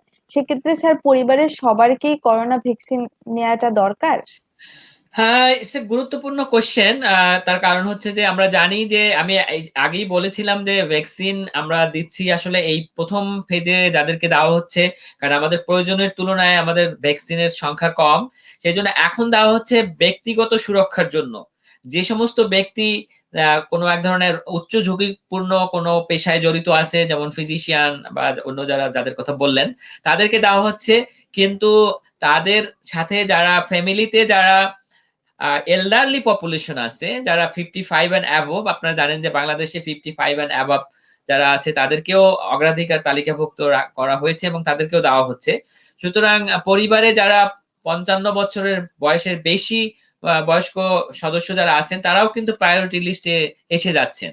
কিন্তু ৫৫ বছরের নিচে যারা আছেন, কিন্তু যারা পরিবারের সদস্য কিন্তু প্রায়োরিটি লিস্টে নাই, তাদেরকে আসলে এই মুহূর্তে অপেক্ষা করতে হবে। তাদেরকে দেওয়ার মতো মানে হয়তো যথেষ্ট সংখ্যক ভ্যাকসিন আমাদের এই মুহূর্তে নাই, এবং সারা পৃথিবীতেই এই শর্ট সাপ্লাই আছে এবং সব দেশেই এরকম প্রায়োরিটি করেই দেওয়া হচ্ছে। এটা শুধু বাংলাদেশ না, সারা পৃথিবীতেই এরকম প্রায়োরিটি করে দেওয়া হচ্ছে। সুতরাং আমরা এর পরের ফেজে ২য় ধাপে বা ৩য় ধাপে আ তারা পাবো আরকি। স্যার, স্যার অসংখ্য ধন্যবাদ স্যার। শুভ সরকার মহারাজ আপনার কাছে জানতে চেয়েছেন, করোনা টিকা গ্রহণের পরও কি করোনা হওয়ার সম্ভাবনা আছে? আম আমি বলেছিলাম যে আ আছে তো অবশ্যই। আমি একটু এক্সপ্লেইন করে বলি। ১ম এ বলেছিলাম যে আ ১ম ডোজ দেওয়ার পরে কিন্তু যে কার্যকারিতা আসতে কিন্তু 10-12 দিন সময় লাগে। সুতরাং এই সময়টা তো নিশ্চয়ই ঝুঁকিতে থাকবে। এই সময় যদি আ কোনো কারণে আক্রান্ত হতে পারে, সেটা একটা ব্যাপার। আরেকটা হচ্ছে যে কোনো ভ্যাকসিনের কার্যকারিতাও কিন্তু 100% না। মানে শতভাগ নিশ্চয়তা দিয়ে মানে কার্যকর কোনো ভ্যাকসিনের ক্ষেত্রেই সম্ভব না। এই আপনারা জানেন যে একেক ধরনের ভ্যাকসিনের কার্যকারিতা একেক রকম। সুতরাং কোনো ভ্যাকসিন হয়তো 90%, কোনো ভ্যাকসিন হয়তো 70% এরকম। সুতরাং ১০০ জন ভ্যাকসিন নিলে তার মধ্যে হয়তো ৯০ জন তার ভ্যাকসিন প্রতিরোধ করতে পারবেন। বাকি ১০ জন কিন্তু পারবেন না। কিন্তু ইন্টারেস্টিং অথবা আনফরচুনেটলি হচ্ছে যে কার প্রতিরোধ ক্ষমতা তৈরি হবে আর কার হবে না সেটা কিন্তু বলা সম্ভব না। সুতরাং আমি যদি ভ্যাকসিন নেই তাহলে আমি ৯০ জন যারা প্রতিরোধ করতে পারবেন তাদের দলেও পড়তে পারি, অথবা আমি ১০ জনের দলেও করতে পারি এবং আমি নিশ্চিত করে বলা সম্ভব না আমি কোন দলে। সুতরাং করোনা ভ্যাকসিন নেওয়ার পরেও সবার জন্য শুরুর ২ সপ্তাহ এবং এবং পুরা ২ ডোজ নেওয়ার পরেও ইভেন কারো কিন্তু করোনা হতে পারে। এটা একটা ব্যাপার। আরেকটা জিনিস আমি এই ক্ষেত্রে বলি যে কোন ভ্যাকসিন কিন্তু সব ভ্যাকসিন যে একদম রোগটাকে পুরাপুরি প্রতিরোধ করবে তা না। রোগ কিন্তু হতে পারে। মানে ভাইরাসটা শরীরের ভিতরে ঢুকতে পারে। সে মাল্টিপ্লাই করতে পারে এবং রোগ তৈরি করতে পারে, কিন্তু রোগের কোনো মারাত্মক আকার ধারণ করবে না। অ্যান্টিবডি যে আমাদের যে ভ্যাকসিনের যে কার্যকারিতা সেটা তাদেরকে নিয়ন্ত্রণের মধ্যে রাখবে এবং তার কোনো মারাত্মক যে আপনার মনে করেন যে নিউমোনিয়া তৈরি হওয়া বা মারা যাওয়া এই ধরনের কোনো মারাত্মক কোনো প্রবলেম হবে না। হয়তো মাইল্ড সিম্পটম বা অ্যাসিম্পটোমেটিক রকম থাকতে পারে। সেক্ষেত্রেও কিন্তু ভ্যাকসিন নেওয়ার পরে আমি ভ্যাকসিন নিলাম, আমি এক্সাম্পল দিয়ে বলছি। আমার হয়তো কোনো মারাত্মক রোগটা হলো না করোনা, কিন্তু মাইল্ড আকারে যদি হয় আমি কিন্তু ছড়াতে পারবো, স্প্রেড করতে পারবো। তো সেক্ষেত্রে ভ্যাকসিন নেওয়ার পরে যে আমি সম্পূর্ণ একদম মানে আমার ওই ধরনের যে বলা যাবে না যে আমার পুরা রোগটাই এই মুহূর্তে নাও হতে পারে আরকি। হওয়ার একটা চান্স থাকেই। কিন্তু একটা জিনিস বলা যায় যে ভ্যাকসিন নিলে মারাত্মক রোগ যেটা যেমন মৃত্যু বা নিউমোনিয়া হওয়া বা আইসিইউ তে ভর্তি হওয়ার প্রয়োজনীয়তা এইগুলো কমে যাবে, একদম ড্রাস্টিক্যালি কমে যাবে। তাতে কোনো সন্দেহ নাই। হ্যাঁ স্যার, অসংখ্য ধন্যবাদ sir. Sir, Syed repel Rana আপনার কাছে জানতে চেয়েছেন, ছোটদের কি ব্যবস্থা, বড়দের তো ভ্যাকসিন। আ খুবই ভালো প্রশ্ন। বড়দের ভ্যাকসিন, ছোটদের ভ্যাকসিন আসবে। ছোটদের যে ভ্যাকসিন আসবে না তা না। আমরা তো এখন আপনাদের বুঝতে হবে যে এটা একদমই প্রাথমিক ভ্যাকসিনেরও শুরুর দিকে তো। তো সুতরাং আমাদের অনেক ভ্যাকসিন আসবে, আরো ভ্যাকসিন আসবে। নতুন ভ্যাকসিনও আসবে হয়তো, ছোটদের ভ্যাকসিনও আসবে। কিন্তু এই মুহূর্তে আমাদের যারা সবথেকে বেশি ঝুঁকিপূর্ণ ঝুঁকিতে আছেন তাদেরকে আমাদের রক্ষা করতে হবে। তাদের সুরক্ষা অবশ্যই বয়স্ক যারা আছে, যারা ফ্রন্ট লাইন আ ওয়ার্কার আছেন তাদেরকে আমরা সুরক্ষিত করব। এরপরে হয়তো স্কুল কলেজের টিচার, তারপরে তাদেরকে সুরক্ষা করতে হবে। বাচ্চাদেরকে আমরা ইগনোর করছি না। কিন্তু আপনারা জানেন যে বাচ্চাদের মধ্যে মারাত্মক রোগ হওয়ার সম্ভাবনা খুবই কম। সুতরাং তাদের ন্যাচারাল কিছু প্রতিরোধ ক্ষমতা আছে। সেজন্য তারা হয়তো একটু পিছনে আছে। আর তাছাড়া এখন পর্যন্ত আমরা তো আগেই বলেছিলাম যে ভ্যাকসিন গুলা বাচ্চাদের মধ্যে ট্রায়ালও দেওয়া হয় নাই। সুতরাং যখন ট্রায়াল দিয়ে ভ্যাকসিন আসবে তখন বাচ্চারা পাবে। যতক্ষণ পর্যন্ত ভ্যাকসিন না পাওয়া যাবে ততক্ষণ পর্যন্ত তো আমাদের বাকি যে আ প্রতিরোধ করার যে ব্যবস্থাগুলো আছে সেটা আমাদের চালিয়ে যেতে হবে। হাত ধোয়া, মাস্ক পরা এগুলা চালিয়ে যেতে হবে আরকি। হ্যাঁ স্যার, অসংখ্য ধন্যবাদ স্যার। স্যার, মেঘলা ওয়ার্না আপনার কাছে জানতে চেয়েছেন, how long do I need to take precautions after vaccination. আমি বলব আসলে হাউ লং বলে কোনো কথা নাই। সারা পৃথিবী থেকে করোনা না যাওয়া পর্যন্ত আমাদের যতটা সম্ভব আমাদের প্রিকশন নিতে হবে। প্রিকশন মানে তো মাস্ক, বাইরে গেলে মাস্ক পরা, বারে হাত ধোয়া, আ আননেসেসারি না যাওয়া এগুলো আমাদের যতটা সম্ভব কন্টিনিউ করতে হবে। কেননা এই রোগ তো আমাদের সারা পৃথিবী থেকে নির্মূল করতে সময় লাগবে। মানে এটা ভ্যাকসিন দিলেই যে ২ দিন বা ১ বছর বা ৬ মাসে এটা আমরা অর্জন করতে পারবো সেরকম আ নিশ্চয়তা দেওয়া খুবই মুশকিল। সুতরাং আমাদের আ আ ভ্যাকসিন তো আছেই, কিন্তু তার সাথে আমাদের যে অন্যান্য প্রিকশন যেগুলো আছে, প্রিভেন্টিভ মেজার আছে, সেগুলো আমাদেরকে চালিয়ে যেতে হবে। এটা আ নতুন কোনো আ গবেষণায় কোনো প্রমাণ না আসা পর্যন্ত আমাদের এটা চালিয়ে যেতে হবে। এটা বন্ধ করার কোনো সুযোগ নাই। স্যার, অসংখ্য ধন্যবাদ। স্যার, কোভিড-19 যে ভ্যাকসিনেশন স্যার, এইটার প্রসেসটা কি? এটা কিভাবে মানুষ নিতে পারবে? আমি এক এক দেশে এক এক রকম, বাংলাদেশের কথাটা কিছুটা বলতে পারি। বাংলাদেশে যেটা করা হয়েছে যে একটা আগে থেকে প্রি রেজিস্ট্রেশন করতে হবে, আপনাকে রেজিস্ট্রেশন করতে হবে, এবং যারা রেজিস্ট্রেশনের আওতায় আসবেন তাদেরকে একদমই ডিফাইন করা হয়েছে। তাদেরকেই দেওয়া হবে, যেমন একটা জেনারেল হচ্ছে যে 55 ইয়ার্স অ্যান্ড অ্যাবাভ, এবং এটাকে লিঙ্ক করা হয়েছে এনআইডির সাথে। সুতরাং এনআইডি তে তো আপনার ডেট অফ বার্থ আছে, সুতরাং কেউ যদি 55 এন্ড অ্যাভাব হয় তারা একটা মানে অনলাইনে একটা অ্যাপ আছে, সেই অ্যাপে রেজিস্ট্রেশন করতে পারবে। এবং যারা অ্যাপে রেজিস্ট্রেশন করতে পারবে না তারা হয়তো মানে স্বাস্থ্য যারা টিকা দিচ্ছেন স্থানীয় পর্যায়ে, যারা যারা টিকা প্রদানকারী, তাদের সাথে যোগাযোগ করেও স্বাস্থ্য কেন্দ্রে যে সরকারি স্বাস্থ্য কেন্দ্রে যে যোগাযোগ করেও তারা রেজিস্ট্রেশন করতে পারবেন, নিবন্ধন করতে পারবেন। তো সেটা হচ্ছে জেনারেল 55 এন্ড অ্যাবাভ। এবং নিবন্ধন করার আর যারা প্রায়োরিটি লিস্টে আসবেন তারা তো আমি আগেই বলেছিলাম যে যারা ফ্রন্ট লাইন ওয়ার্কার, যেমন ফিজিশিয়ানস, আইন শৃঙ্খলা বাহিনীর লোকজন, এই ধরনের আরো কিছু আছে, তাদের আসবে। কিন্তু সেটা আপনার কোনো একজন ফিজিশিয়ানের আসলে নিজের কিছু করার নাই, সেটা মেইনলি প্রাতিষ্ঠানিক ভাবে করা হবে। প্রাতিষ্ঠানিক মানে হচ্ছে যে প্রত্যেকজন যাকে যারা যারা প্রায়োরিটি লিস্টে আছে তাদের লিস্ট আসলে ব্যক্তিগতভাবে না নিয়ে প্রতিষ্ঠান থেকে নেওয়া হবে, এবং সেটার সাথে তাদের এনআইডি নাম্বারও থাকবে, এবং এনআইডি নাম্বারটা ওই যে সুরক্ষা অ্যাপস যেটা আছে বা ওয়েবসাইটে যে রেজিস্ট্রেশন সিস্টেম আছে ওখানে আগে থেকে ইনপুট দিয়ে দেওয়া হবে। সো কারো এনআইডি বা ইনফরমেশন যদি ইনপুট আগে থেকে দেওয়া না থাকে তাহলে কিন্তু রেজিস্ট্রেশন করা যাবে না। তো সেই জন্য আগে হচ্ছে যে আইদার ব্যক্তিগতভাবে যারা 55 এন্ড অ্যাবাভ তাদের কিছু লাগবে না, কিন্তু 55 এর নিচে যারা ফ্রন্ট লাইনার আছে তাদের আগে থেকে প্রি রেজিস্ট্রেশন করতে হবে, যে with NID number, either through the institution, যাদের স্ব ইনস্টিটিউশনের অর্গানাইজেশনের মাধ্যমে, অথবা ব্যক্তিগত পর্যায়েও অনেক সময় করা যায়। করে তারপরে পরবর্তীতে যখন এনআইডিটা ওই অ্যাপের সাথে যুক্ত করা হবে তখনই রেজিস্ট্রেশন করা যাবে। এবং রেজিস্ট্রেশন করার পরে আপনার ফোন নাম্বার ওখানে চাইবে, এবং ফোন নাম্বারে আপনার কোথায় আপনি কখন ভ্যাকসিন নিতে পারবেন, এবং আপনার একটা টিকা কার্ড অনলাইনে এসে যাবে, সেই টিকা কার্ডটাও আপনি প্রিন্ট আউট করে নিতে পারবেন। এবং আপনার যখন আপনাকে টাইম দেওয়া হবে এবং টিকা সেন্টারের নাম বলে দেওয়া হবে এসএমএস এ, সেখানে যেয়ে আপনি আপনার ভ্যাকসিন নিতে পারবেন। জি স্যার, স্যার অসংখ্য ধন্যবাদ। আশা করি দর্শকরা উপকৃত হয়েছেন। স্যার পরবর্তী কোশ্চেনে যাব, সেটা হলো কোভিড-19 পজিটিভ পেশেন্ট ছিল কিন্তু সে সুস্থ হয়ে গিয়েছেন এবং সুস্থ হওয়ার কতদিন পর টিকা নিতে পারবেন?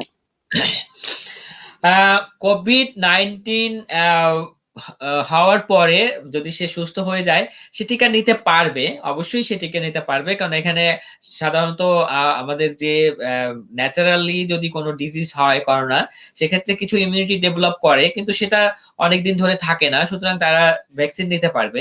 কিন্তু এক্ষেত্রে একটু মানে বলার জন্য বলা যায় যে যার অলরেডি একবার করোনা হয়েছে সে হয়তো একটু ওয়েট করতে পারে। যেহেতু আপনার আমি ওয়েট করার কথা বললাম, ওয়েট না করলে কেউ আপনাকে কিছু বলবে না, আপনাকে অবশ্যই দিবে।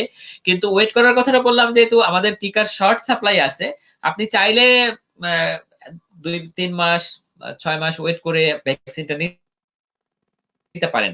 বাট 6 মাসের বেশি ওয়েট করা ঠিক হবে না। আপনি যদি ওয়েট করতে চান অন্যের সুবিধা করার জন্য, অন্যকে টিকাটা দিয়ে দেওয়ার জন্য, তাহলে আপনি 6 মাস পর্যন্ত ওয়েট করতে, বাট অ্যাজ আই সেড যে যাদের করোনা হয়েছে তারাও টিকা নিতে পারবে। স্যার অসংখ্য ধন্যবাদ স্যার। স্যার শারমিন আক্তার পাখি আপনার কাছে জানতে চেয়েছেন, অনেকেই করোনা টিকা গ্রহণে ভয় পাচ্ছে, অনেকে মনে করছেন টিকা গ্রহণের ফলে আয়ু কমে যেতে পারে বা শারীরিক অনেক সমস্যা দেখা দিতে পারে, এক্ষেত্রে স্যারের মতামত কি? আমি বলবো যে আসলে আমরা অনেক সময় অনেক কিছু সম্পর্কেই বিভিন্ন ধরনের ইনফরমেশন আমরা পাই, সেগুলোর কোনো বৈজ্ঞানিক আসলে কোনো ভিত্তি নাই। ভ্যাকসিনের ক্ষেত্রে আমি আগেও বলেছি যে ভ্যাকসিন যখন দেওয়া হয় তখন প্রথমেই যে জিনিসটা নিশ্চিত করা হয় যে এই ভ্যাকসিনের কোনো মারাত্মক বা কোনো ধরনের সাইড ইফেক্ট যাতে না থাকে। সে কাজ হয়তো খুব ভালো করে কিন্তু তার সাইড ইফেক্ট থাকলে তো সেটা আমাদের দেওয়া যাবে না আরকি, ঠিক আছে? সুতরাং সাইড ইফেক্ট থাকলে সেটা দেওয়াই হয় না, এবং তারপরে হচ্ছে এটা কাজ করতে হবে। এটা তো আমরা শুধুমাত্র যে কাজে মানে দিব যে কাজের জন্য, যে রোগ প্রতিরোধ করার জন্য, সেক্ষেত্রেও কাজ করতে হবে, এবং অন্য কোন রকমের পার্শ্ব প্রতিক্রিয়া তৈরি করতে পারবে না। এই দুটা জিনিস এনশিওর করে নিশ্চিত করেই আসলে ভ্যাকসিনটা তৈরি করা হয়। এবং আপনারা জানেন যে এই ভ্যাকসিন তৈরি করা কিন্তু সবাই করে না, এটা খুবই স্পেশালাইজড কিছু সায়েন্টিস্ট আছে যারা ভ্যাকসিন সায়েন্সে কাজ করেন, তারা অনেক মানে উন্নত ল্যাবরেটরিতে সুযোগ সুবিধা সহ এই কাজগুলো করেন এবং এই ভ্যাকসিনগুলো ডেভেলপ করে। সুতরাং আমি বৈজ্ঞানিক ভিত্তি থেকে বলতে পারি যে এই ধরনের ভ্যাকসিন নেওয়ার জন্য অনেক রকমের আমরা জানি যে অনেক গুজব বা মিথ বা এই ধরনের আছে, ভুল ধারণা আছে, সেগুলো কোনোটাই সত্যি না। এই ভ্যাকসিন পুরোপুরি নিরাপদ এবং এটাতে আয়ু তো কমে যাওয়ার জন্য আমরা তো ভ্যাকসিন দিচ্ছি না, আমরা আয়ু বাড়ানোর জন্য ভ্যাকসিন দিচ্ছি। তো এই ভ্যাকসিনে আমি বলতে পারি যে আয়ু তো কমবেই না, বরঞ্চ বেড়ে যাবে। কোন রকমের সমস্যা হবে না। আর একটা জিনিস আমরা বলি, যদি শোনেন, এটা হচ্ছে একটা সারা পৃথিবীর ৭০০ কোটি লোকের একটা সমস্যা। সুতরাং ভ্যাকসিনটা তৈরি করা হচ্ছে মানুষের উপকারের জন্য এবং আমাদেরকে কিন্তু এই ভ্যাকসিনটা নিজেরা নিয়ে এই বিজ্ঞানীদের যে সাফল্য, এটাকে কিন্তু আমরা আরো সামনের দিকে এগিয়ে নিয়ে যেতে হবে। ইভেন যদি কোন সামান্য ধরনের কোন সাইড ইফেক্ট থাকে যেটা কোন প্রবলেম তৈরি করতে পারে, সেটা কিন্তু আমরা ভ্যাকসিন না দিয়ে বুঝতে পারবো না। আমি আন্দাজে বলতে পারি না যে ভ্যাকসিনের সাইড ইফেক্ট আছে। হ্যাঁ, কোন হয়তো লং টার্ম ৫ বছর পরে, ১০ বছর পরে কোনো সামান্য কোনো আমি বলছি না যে সেটা তো আমি এখন বলতে পারব না। আমাদের অনেক সংখ্যক লোক যখন ভ্যাকসিন দিবে, তাদেরকে যখন আরো ১০ বছর ধরে বা ৫ বছর ধরে যখন ফলো আপ করা হবে, তখন হয়তো আমরা জানতে পারবো যে এটার কোন ধরনের ছোটখাটো অজানা কোনো সাইড ইফেক্ট ছিল কিনা। সুতরাং এটা আমাদের এখন আন্দাজে, আমি বলব যে আন্দাজে সাইড ইফেক্ট আছে বা কোনো সমস্যা আছে, এটা বলার কোনো সুযোগ নাই। আমাদের শুধুমাত্র ভ্যাকসিন দিয়েই আমরা প্রমাণ করতে পারবো যে ভবিষ্যতে কোনো সাইড ইফেক্ট আছে কিনা। বাট আমাদের ইতিহাস বলে যে এই ধরনের ভ্যাকসিন যেগুলো তৈরি হয়েছে, সেগুলো সাধারণত সাইড ইফেক্ট এর জন্য তৈরি হয় না। এটা আমাদেরকে রোগ প্রতিরোধ করার জন্য তৈরি হয় এবং আমরা অনেক, অনেক রোগ আমরা এই ভ্যাকসিনের মাধ্যমে কিন্তু প্রতিরোধ করেছি। জি স্যার, অসংখ্য ধন্যবাদ। স্যার আরেকটা কোশ্চেন হলো, কোমরবিড ডিজিজ যাদের ছিল বা আছে এবং যাদের রিসেন্টলি হচ্ছে অস্ত্রোপচার হয়েছে হৃদযন্ত্রের, তো তারা কি স্যার ভ্যাকসিনেশনের আওতায় আসবে? আর যদি আসেও, তাহলে তাদেরকে স্যার কতটুকু সুরক্ষা দিবে? আম একটা জিনিস আমি বলব যে আমি আগেও একটা প্রসঙ্গে বলেছিলাম যে কোন কোমরবিড কন্ডিশন থাকলে আ সেটা কোন কন্ট্রাইন্ডিকেশন বা ভ্যাকসিন দেওয়ার ক্ষেত্রে কোন নিষেধ নাই। কিন্তু কিছু, কিছু ক্ষেত্রে যেমন মনে করেন যে যাদেরকে আমরা বলি যে আ রোগ প্রতিরোধ ক্ষমতা, ন্যাচারালি রোগ প্রতিরোধ ক্ষমতা তাদের কোন কারণে কমে গেছে, যেটাকে আমরা বলি ইমিউনো কম্প্রোমাইজড। তাদের হয়তো এমন কোন ডিজিজ আছে যে তাদের ইমিউন সিস্টেমটা, কারণ আমাদের ইমিউন সিস্টেমটা যদি কার্যকরী না থাকে তাহলে কিন্তু ভ্যাকসিন কাজ করবে না। কেননা আমরা ভ্যাকসিনের যে ওষুধটা আমরা দিব শরীরে, সে কিন্তু আমাদের নিজের যে রোগ প্রতিরোধ ক্ষমতার যে তৈরি করার যে সিস্টেম আছে, সেই সিস্টেমটাকেই সে উজ্জীবিত করবে এবং কার্যকরী করবে। কিন্তু সেই সিস্টেমটাই যদি কোনো কারণে মানে কম্প্রোমাইজ থাকে বা ক্ষমতা না থাকে সঠিকভাবে, তাহলে ভ্যাকসিন কাজ নাও করতে পারে আরকি। তো সেই ক্ষেত্রে কারো যদি এরকম এমন কোন রোগ থাকে যেটার কারণে তার স সাম সম মানে স্বাভাবিক যে রোগ প্রতিরোধ ক্ষমতা শরীরের যে সেটা কোন কারণে কমে গেছে, সে কাজ করছে না ঠিকভাবে, তাহলে তাদের হয়তো ভ্যাকসিনটা পুরোপুরি কাজ নাও করতে পারে। বাট কোন কোমরবিডিটি, সাধারণ কোমরবিডিটি যেমন মনে করেন কন্ট্রোল ডায়াবেটিস, তারপরে আপনার ক্যান্সার, মানে হাইপারটেনশন, ইভেন এই ধরনের স্বাভাবিক রোগ ব্যাধি যেগুলো আছে, এগুলো কোনো কন্ট্রাইন্ডিকেশন না। বা যাদের খুব মারাত্মক ধরনের কোন রোগ আছে, যেমন মনে করেন কেউ ক্যান্সারের ওষুধ হয়তো মানে রোগ প্রতিরোধ ক্ষমতা এমনিই কমে যাচ্ছে, অনেক সাইড ইফেক্টেও তখন ভুগছে। সেইসব ক্ষেত্রে সংশ্লিষ্ট ফিজিশিয়ানের মতামত নিয়ে আপনারা ডিসিশনটা নিবেন। আ এটাই সবথেকে বুদ্ধিমানের কাজ হবে আরকি। জি স্যার, অসংখ্য ধন্যবাদ। স্যার অনেক রিপিট কোশ্চেন আসছে। দর্শকদের উদ্দেশ্যে বলছি, আপনারা আমাদের লাইভের শুরু থেকে একটু দেখে নিবেন, তাহলে আপনারা কোশ্চেনের অ্যান্সার পেয়ে যাবেন। রিপিট যে কোশ্চেন গুলো আসছে, এগুলো আমি নিচ্ছি না সময় স্বল্পতার কারণে। দর্শকদের উদ্দেশ্যে বলছি, আমাদের আজকের আলোচনার বিষয় হয়েছে করোনা ভ্যাকসিন ও বর্তমান প্রেক্ষাপট নিয়ে আপনাদের জিজ্ঞাসা। এই বিষয়ে আমাদের সাথে আমরা সংযুক্ত করেছি অত্যন্ত সম্মানিত একজন অতিথি। তিনি হলেন ডক্টর দীপক কুমার মিত্রা, চেয়ারম্যান এবং অধ্যাপক নর্থ সাউথ ইউনিভার্সিটি। স্যার, আমরা পরবর্তী কোশ্চেনে যাব। সেটা হলো যে অনেকেই তো ভ্যাকসিন নিয়ে স্যার কনফিউশন রাখে, যে এবার আমাদের ইন্ডিয়া থেকে আমরা ভ্যাকসিন এনেছি, পরবর্তীতে স্যার কোন কান্ট্রি থেকে ভ্যাকসিনটা আমাদের দেশে আসবে, বা স্যার এই পরিকল্পনা নিয়ে স্যার আপনার যদি কোনো কিছু বলার থাকে। আপনারা জানেন যে এখন পর্যন্ত কয়েকটা মাত্র হাতে গোনা কয়েকটা ভ্যাকসিন অ্যাপ্রুভ করা হয়েছে, মানে যেটা মানে অনুমোদন দেওয়া হয়েছে। তার মধ্যে সবথেকে শুরুতে যে ইনিশিয়েটিভটা ছিল সেটা হচ্ছে সরি, আমরা যে ভ্যাকসিনটা পাচ্ছি অক্সফোর্ডের উদ্যোগে যেটা হয়েছিল বিজ্ঞানীদের। এছাড়া ফাইজার কোম্পানি, ফার্মাসিউটিক্যাল কোম্পানি, তারা অনেক ভ্যাকসিন তৈরি করে। তারা জার্মানি আরেকটা কোম্পানির সাথে যৌথভাবে একটা ভ্যাকসিন তৈরি করেছে, এবং আমেরিকান আরেকটা ফার্মাসিউটিক্যালস মডার্না, তারাও একটা ভ্যাকসিন তৈরি করেছে। এই ৩টা ভ্যাকসিনই আসলে সবথেকে আন্তর্জাতিকভাবে স্বীকৃত। এর বাইরে চায়না থেকে ২টা ভ্যাকসিন তারা নিজেদের জন্য এখন পর্যন্ত অনুমোদন দিয়েছে।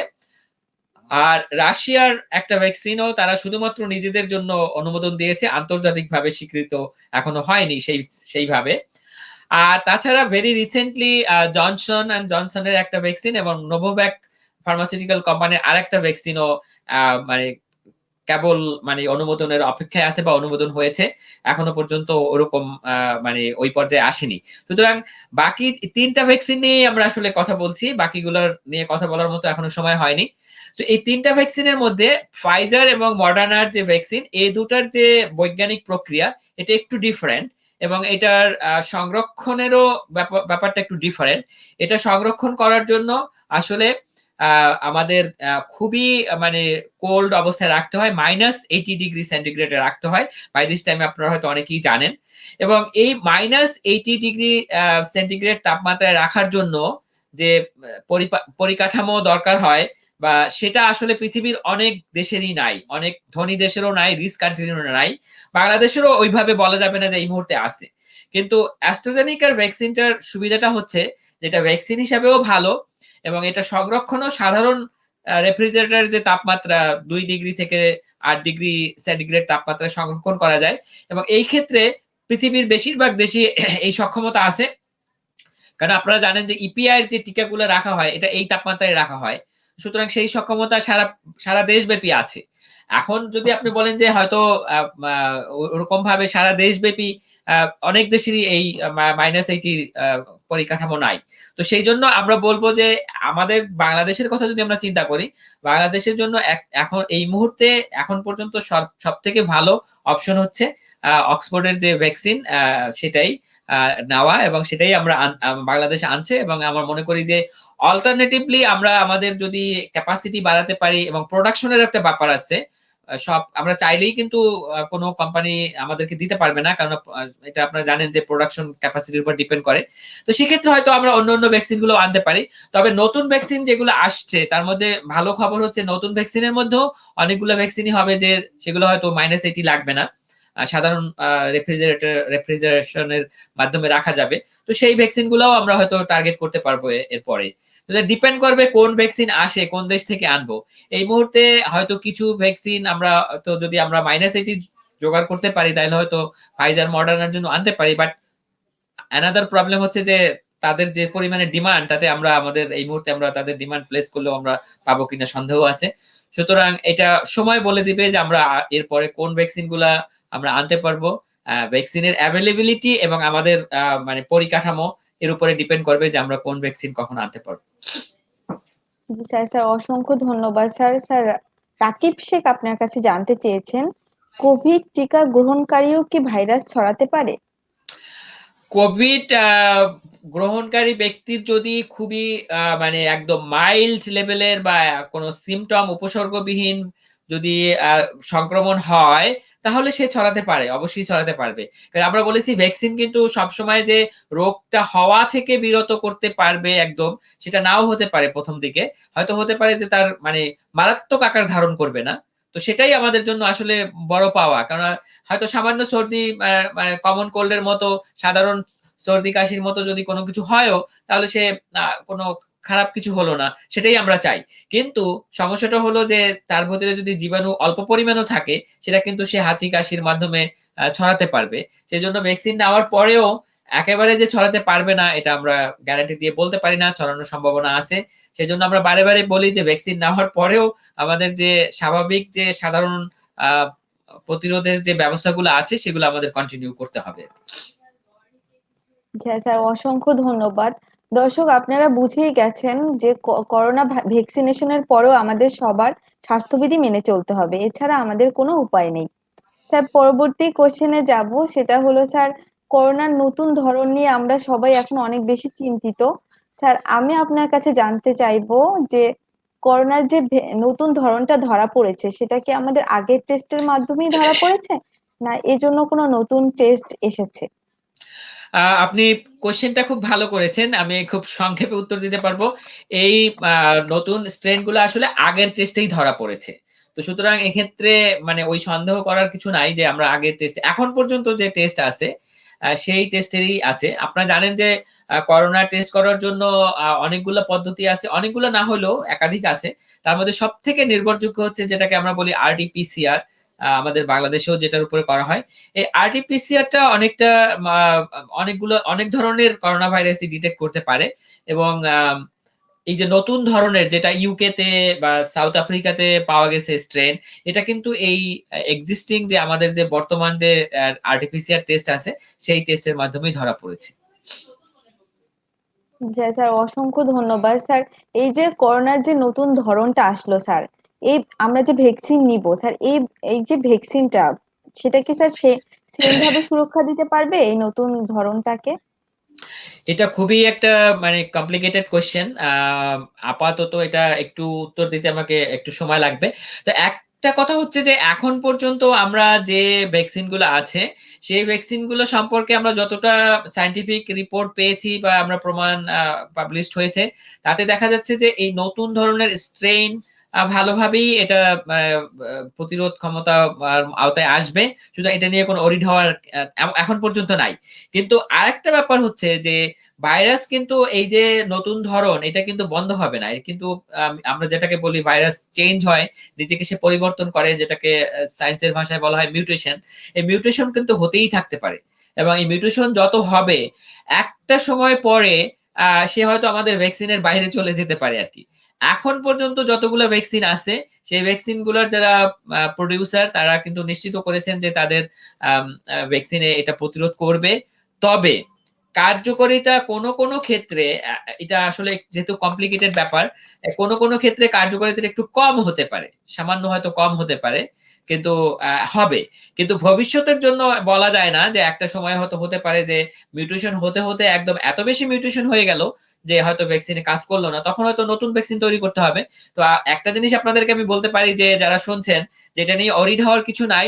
আ আপনারা জানেন যে কমন ফ্লু যেটা আরকি যে ফ্লু ভাইরাসের এগেইনস্ট এ কিন্তু সারা পৃথিবীতে স্পেশালি শীতের দেশে তারা কিন্তু প্রতি বছর তাদের ভ্যাকসিন দিতে হয়। এবং প্রতি বছর ভ্যাকসিন দিতে হয় এই কারণেই যে ফ্লু ভাইরাসটা খুব দ্রুত মিউটেশন করে। ১ বছরের ভাইরাস ১ বছরের ভ্যাকসিন পরের বছর কাজ করে না। সেজন্য প্রতি বছর তাদের নতুন ভ্যাকসিন তৈরি করতে হয়। ইভেন ওর্স্ট পসিবল কেসে যদি করোনার জন্য ওরকমও করতে হয়, সেই ধরনের সক্ষমতা সারা পৃথিবীর আছে। আ এবং সায়েন্টিফিক পয়েন্ট অফ ভিউ থেকে, প্রোডাকশন পয়েন্ট অফ ভিউ থেকে দরকার হলে সেটা করতে হবে। কিন্তু এত দূরের চিন্তা এখন করার দরকার নাই। এখন পর্যন্ত যা available vaccine, they are absolutely fine. আ নতুন স্ট্রেইন এখন যতটুকু নতুন স্ট্রেইন দেখা গেছে সেগুলোর বিরুদ্ধে এখন কাজ করছে। ভবিষ্যতের কথা ভবিষ্যৎ। বর্তমানের জন্য কোন চিন্তা করার কিছু নাই। জি স্যার, স্যার অসংখ্য ধন্যবাদ স্যার। স্যার, এই যে করোনার নতুন ধরন কি আমাদের দেশে স্যার ধরা পড়েছে? আ এখন পর্যন্ত না। এখন পর্যন্ত নতুন মানে স্ট্রেন আমাদের বাংলাদেশে ধরা পড়েনি। আপনি জানেন যে এটা মেইনলি ইউকে তে অরিজিনেট করেছিল। তারপরে সাউথ আফ্রিকাতে একটু বেশি হয়েছে। বাংলাদেশে এখন পর্যন্ত এরকম হয়নি। মানে যেটাকে মানে হয়তো সামান্য মিউটেশন খুবই স্লাইট পরিবর্তন সবসময়ই হয়। সারা পৃথিবীতেই হয়। যেকোনো ভাইরাসই হয়। কিন্তু নতুন স্ট্রেন হিসেবে যে আমরা যেটা বুঝি সেটা বাংলাদেশে এখনো আসেনি। মানে পাওয়া যায়নি জি আরকি। Sir, sir. জি স্যার, স্যার অসংখ্য ধন্যবাদ স্যার। স্যার, সবার মনেই একটা কমন কোশ্চেন হলো যে আমরা পার্শ্ববর্তী দেশ ইন্ডিয়া থেকে কেন আমরা ভ্যাকসিন নিয়ে এসেছি, এবং আমরা কেন হচ্ছে যে আহ, ভালো যে কান্ট্রি গুলো স্যার, আমরাও কেন ওই কান্ট্রি গুলো থেকে কেন ভ্যাকসিন আমাদের দেশে আনিনি স্যার? সেক্ষেত্রে গুণগত মান ঠিক থাকবে কিনা? এটা আসলে এই ধরনের ভ্যাকসিন আমি আগে বলার চেষ্টা করেছি যে আসলে ভ্যাকসিনটা আবিষ্কার করেছেন অক্সফোর্ডের সায়েন্টিস্টরা এবং সেটা তৈরি হচ্ছে ইন্ডিয়ান একটা ফ্যাক্টরিতে। বাংলাদেশে কিন্তু অনেক ফার্মাসিউটিক্যাল কোম্পানি আছে যারা ওষুধ তৈরি করে এবং সেই ওষুধ কিন্তু আমেরিকাতে রপ্তানি করা হয়, এক্সপোর্ট করা হয়। তো সুতরাং আমি এরকম শুনিনি কোথাও যে আর আমরা বাংলাদেশে যে যেটা তৈরি করতে পারে, আমরা বাংলাদেশে যেমন মনে করেন যে গার্মেন্টস এর অনেক জিনিস তৈরি করি, সেটা তো আমেরিকা বা ইউরোপে সেটা রপ্তানি করা হয়। ওষুধের ক্ষেত্রে আমরা অনেক কিছুই কিন্তু বাইরের দেশের জিনিস নিয়ে আসি। আমাদের দেশের অনেক জিনিস বাইরের দেশে এক্সপোর্ট হয়। সুতরাং এটার আন্তর্জাতিক একটা রীতিনীতি এবং একটা প্রোটোকল গাইডলাইন আছে, সেটা মেনেই করা হয়। কোয়ালিটি কন্ট্রোল করেই হয়।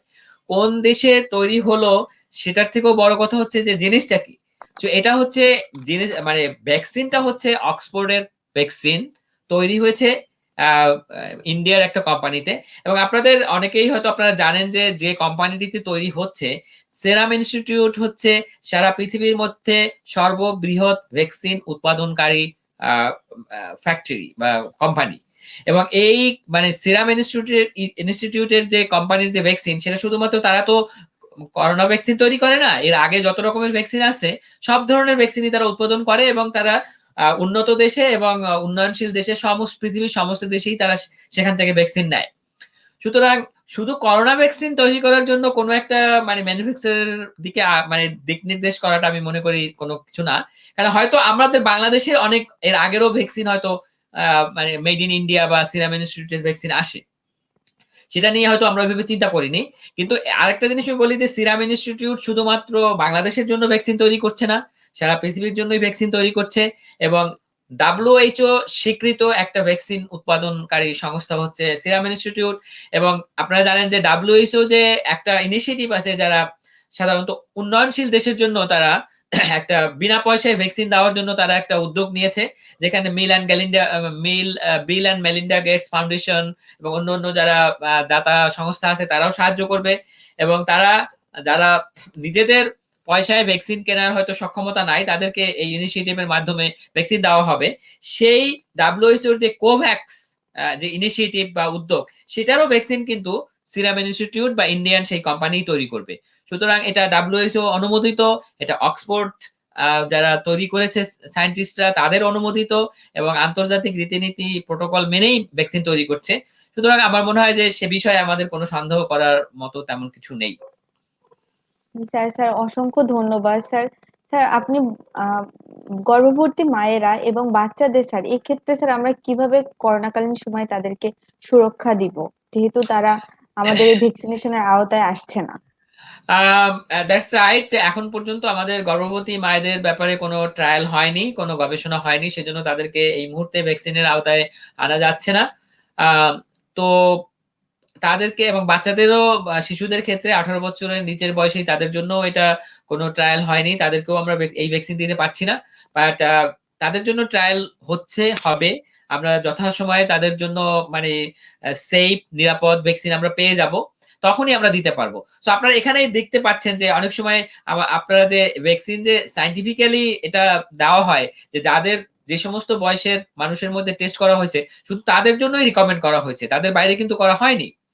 তো সেই জন্য বিজ্ঞানের উপরে আমাদের ভরসা রাখতে হবে, সায়েন্সের উপরে ভরসা রাখতে হবে। যতদিন পর্যন্ত আমরা ভ্যাকসিন বাচ্চাদের জন্য এবং গর্ভবতী মায়েদের জন্য ভ্যাকসিন না পাই, ততদিন পর্যন্ত আমাদের যা এখন আছে যে মানে অন্য প্রতিরোধ ব্যবস্থা যেগুলো আছে তাদেরকে সেভাবেই মানে প্রোটেক্ট করতে হবে।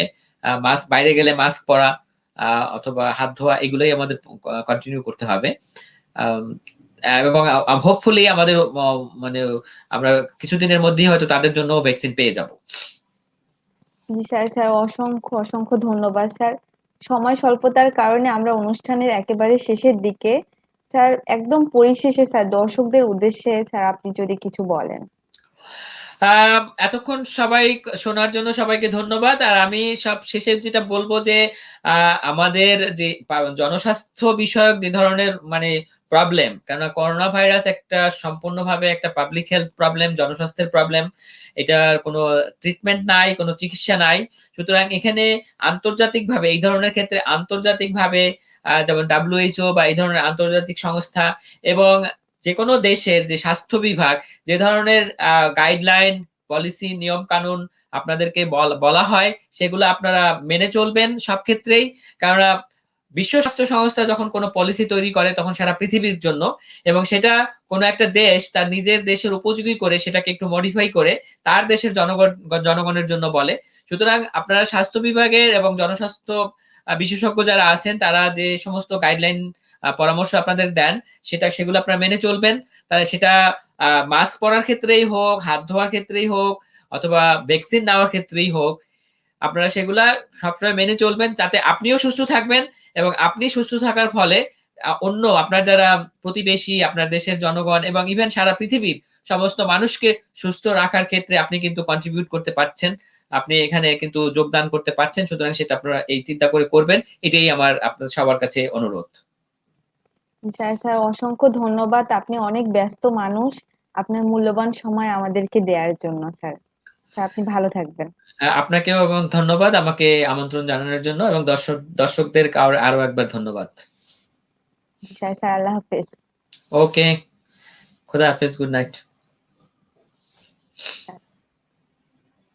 সুপ্রিয় দর্শক, আমাদের আজকের আলোচনার বিষয় ছিল করোনা ভ্যাকসিন ও বর্তমান প্রেক্ষাপট নিয়ে আপনার জিজ্ঞাসা। আমাদের সাথে সংযুক্ত করেছিলাম অত্যন্ত সম্মানিত একজন অতিথি, ডক্টর দীপক কুমার মিত্রা স্যারকে। স্যার দীর্ঘদিন ধরে এই পেশায় রয়েছেন। আপনারা আমাদের লাইভের শুরু থেকে দেখে নিলে আপনাদের অনেক কোশ্চেনের আপনারা অ্যান্সার পেয়ে যাবেন। অনেক কোশ্চেন চলে এসেছিল রিপিট, তাই আমি আমাদের অনুষ্ঠানের সময় স্বল্পতার কারণে সবার কোশ্চেন আমি নিতে পারিনি। পরবর্তীতে আপনারা কোন বিষয়ের উপর প্রোগ্রাম দেখতে চান আমাদেরকে জানাবেন, আমরা আপনাদের পছন্দ অনুযায়ী বিশেষজ্ঞ কাউকে নিয়ে আসবো, যাতে আপনাদের সমস্যার সমাধান খুব সহজে হয়ে যায়। তো পরিশেষে অসংখ্য ধন্যবাদ ফ্রেশফিল এবং মোক্সাসিলিন নলেজ পার্টনার, এবং আমাদের যিনি স্পন্সর্ড করেছেন ইনসেপ্টা ফার্মাসিউটিক্যালস লিমিটেড, এবং যে প্রোগ্রামটা অ্যারেঞ্জ করেছেন কনসেল লিমিটেডকে অসংখ্য অসংখ্য ধন্যবাদ। সবাই ভালো থাকবেন, স্বাস্থ্যবিধি মেনে চলবেন। আল্লাহ হাফেজ।